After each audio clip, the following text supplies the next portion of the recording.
Bramble Jam podcast.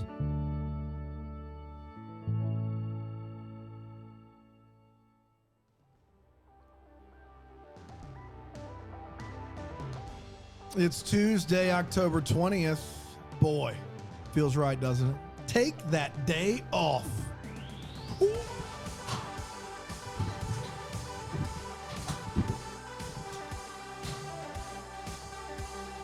We are doing it. Did I knock the TV?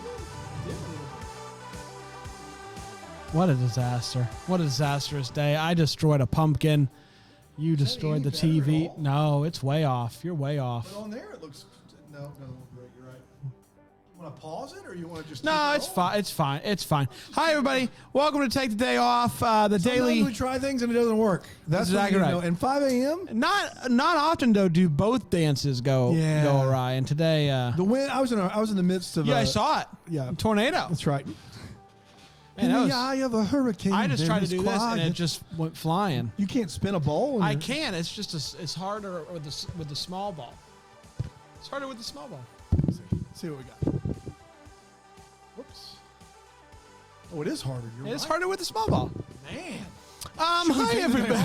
Spin a basketball. I think we should. I was going to say it's International Sloth Day, but... For the thousands of you listening, this is gold. For the hundreds of you watching on YouTube, you're getting the best. That's exactly right. Hi, everybody. Monty. Welcome. Welcome to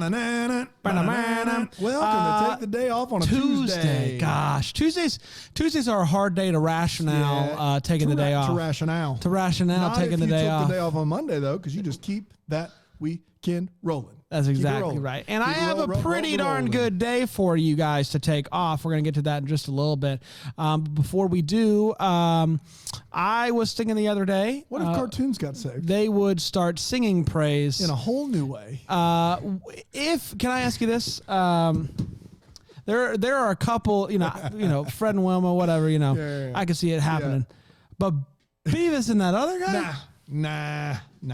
No. We're not talking about Beavis and that other guy. So to get this straight, they can't be saved. Beavis and that other guy cannot be saved. We wouldn't even try to pretend to understand what it would be like for Beavis and that other guy to be saved. Yeah. We wouldn't do it. Nah. It's International Sloth Day, everybody. I don't know anyone else. I know that song was popular. I do. But you and Panda and me are the only three that I know that reference it. And so I'm just wondering, when we do that on this show or our other shows, is anyone tracking with us, or did that just take place in a vacuum in our three households? So you're telling me that the sacrificial blood of Jesus Christ is good enough for everyone except for Beavis and that other guy? We won't even say his name. It can't touch him. He's like Voldemort. You can't say he who must not be named. No, you cannot. It's Beavis and that other guy. Guys, the cartoon song Chris Rice is what you're going to look up if you don't know what we're referencing. Please, if you do it, please help me out, because I do go to bed some nights going, was I the only one that... We went too far. Yeah, but we do this occasionally. Yeah. What if cartoons got saved? They'd start singing the praise in just this entirely different way that you've never even heard of before. Yabba dabba do ya. Yabba dabba do. Hope you're proud, Chris. Na na da da da da da da hallelujah. Guys, it's International Sloth Day. Can you believe it? It is. The sloths are out, and they are cute as can be. And it's a day devoted to sloths. Do you remember a few years ago when that viral video of Kristen Bell, she got a sloth, Dax gave her a sloth? Do you remember that? No, I know nothing of what you're talking about. Sloths are cute, and they're cute little creatures, and people love them. And I knew Sloth Day was coming up, and so I found that video on the line. She goes on Ellen. Okay. I'm Ellen. And they play this video, blah blah, I'm a jerk. of Dax giving her the sloth, and it's the sloth is so cute, and weirdly enough, they show this video, and Kristen Bell is just aghast by the fact that there's a sloth being handed to her, and in her shock and in her awe, she says, "Dan knows about International Sloth Day." Wow. And Years ago, she did this is years ago. unbelievable. Do you? I do, in fact. Yes. Yeah. Thought you might. But any Durst head like myself would know about International Sloth Day. And the Durst heads are a great community. If you're not a part of it and you love Fred Durst like I love Fred Durst, I would highly recommend you become a Durst head. I can't believe we made it 2.5 months without you mentioning the Durst heads. You were going through. I couldn't believe it. Yeah, I try to keep my Durst headship a secret until I have to, and now's the time to bring it out because Fred Durst did start International Sloth Day. The two things that Fred Durst loves more than almost anything, except the nookie. Sorry.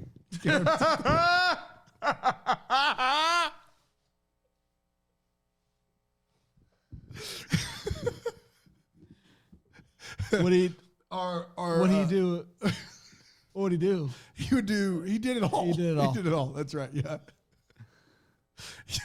Yeah. That's fine. Yabba dabba do ya is what do we're ya. Beavis and the other guy. Or SpaghettiOs and Sloths. Those two things are near and dear to the Durst's heart. SpaghettiOs and Sloths. In fact, he started also the S&S cafeteria. That is a different story for a different day. They would serve sloth 6 different ways there. Oh, yeah. And went a different direction. But one of the things that Durst did to showcase his love of sloths was he had a sloth mix for all of his tracks. And so he would, you heard me. A different mix for sloths? He would remix it really slowly. I'm not asking you to pull up any. I'm not. He would remix it really slowly. And so, like, for instance, like the album, the famous album, the chocolate hot dog flavored water or whatever that album's called. I'm a Durst head. I know it. Don't worry. That album lasted 38 hours. The Sloth mix did. He thought it was fascinating. He thought it was better than the original. Record company did not agree. Made him stop doing that and using the company time, the company dime. He did, but he, along with the rest of the Durst heads, started International Sloth Day, and it's become a thing ever since. Durst out. You're telling me that he would create an entirely different mix just for the sloths? No, he would create one that was slow like sloths. It was still for human beings. It was still for human beings. It was the sloth mix. If you wanted to hear the tracks really slowly. Yeah. All right. I'll take your word for it. I'll take your word for it. Rolling, roll. What is happening?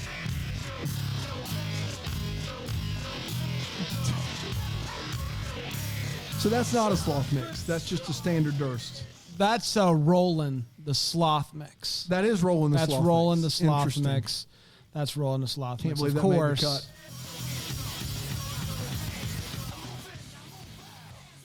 That seems like normal speed to me. That was normal speed. I sped it back up. I got to put the real version on. I got you. And then back to sloth speed.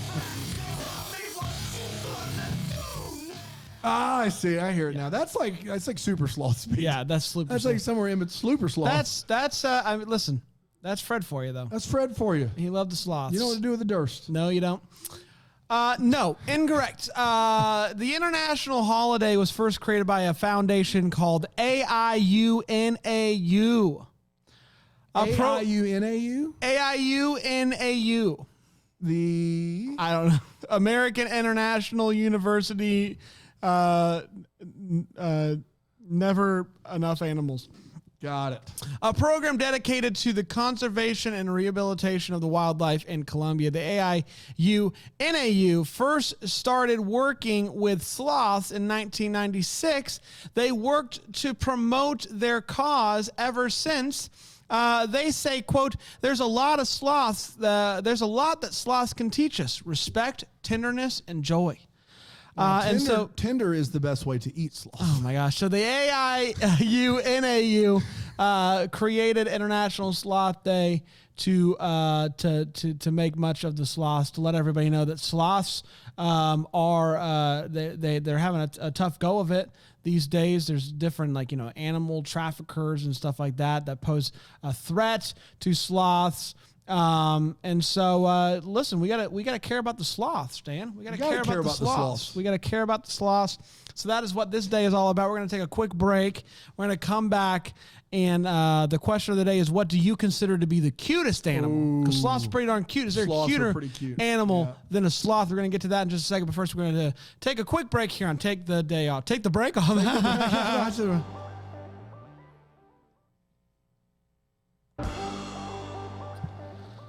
Yabba-dabba-doo-ya. We're back. Welcome back to Take the Day Off, everybody. This has been an episode. It's International Sloth Day. Durst heads. We want to know what do you consider to be the cutest animal? Dan, cutest animal to you? The default answer are puppies. I mean, I love dogs so much, so puppies. But there's something, and I could be wrong on this because I didn't look it up. It's called a teacup pig. Yeah. Teacup pigs are pretty adorable. Yeah. Like, let's just be honest. Those little tiny baby pigs, pretty adorable.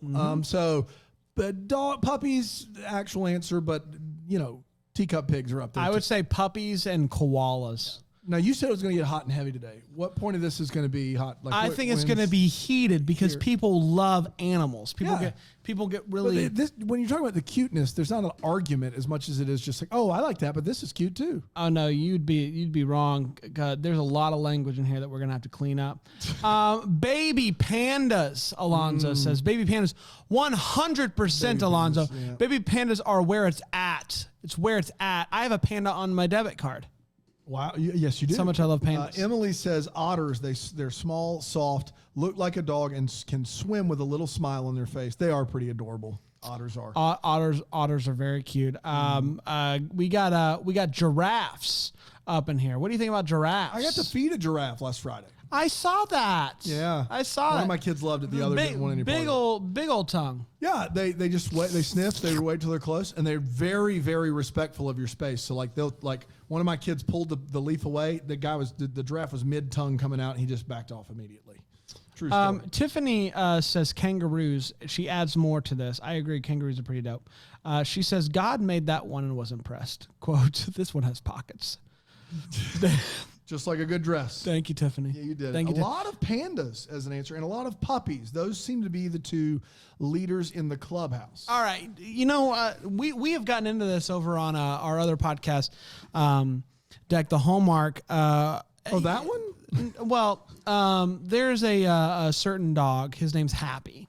Yeah. The question on the cards is whether or not Happy is owned by the network or if Happy was owned by the old president and CEO, Bill Abbott. Yeah. And it's a crucial question because every Thanksgiving and every Christmas Eve, they do a Yule log. And they have got these puppies. Happy's hanging out. And on Thanksgiving, they're hanging out with pumpkins and stuff, whatnot. Christmas, they're hanging out by the tree with the fire.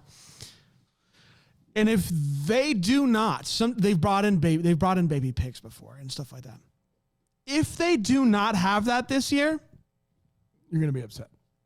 It's the highlight of my holiday season. Highlight of your holiday season? Yes, is seeing Happy the dog and the other little boys and girl puppies and dogs and animals hanging out, getting into shenanigans, unwrapping gifts. It's not Christmas without Happy the dog. It really would grind your gears. It would really grind my gears. And so I would say the cutest animal is Happy the dog. You love the Yule log, that whole bit, way more than anyone should. Well, no, it's nice because you have the fire, which is cool. You got the cute animals, and you got the Christmas music. But is there a chance they could just have a different animal that would be cute, different dog that would be cute? I'm just saying, yes, they could, but Happy. I get it. I understand. Happy has his own manager on IMDb. Unnecessarily chuffed about that. Chuffed? Chuffed. You heard me. I sure did. A Siberian Husky. Yeah, very specific. Michael says, this sentence, horses are my favorite animals. Michael, that's not what we asked. We didn't ask what your favorite animals were. That's true. What do you consider to be the cutest animal? And right. I love horses. I don't know if we could say that they're the cutest animal, though. There's a lot going on there. A lot going on there. Kind of up in the mouth. Hooves. They're impressive creatures for sure. Oh, majestic. Majestic creatures.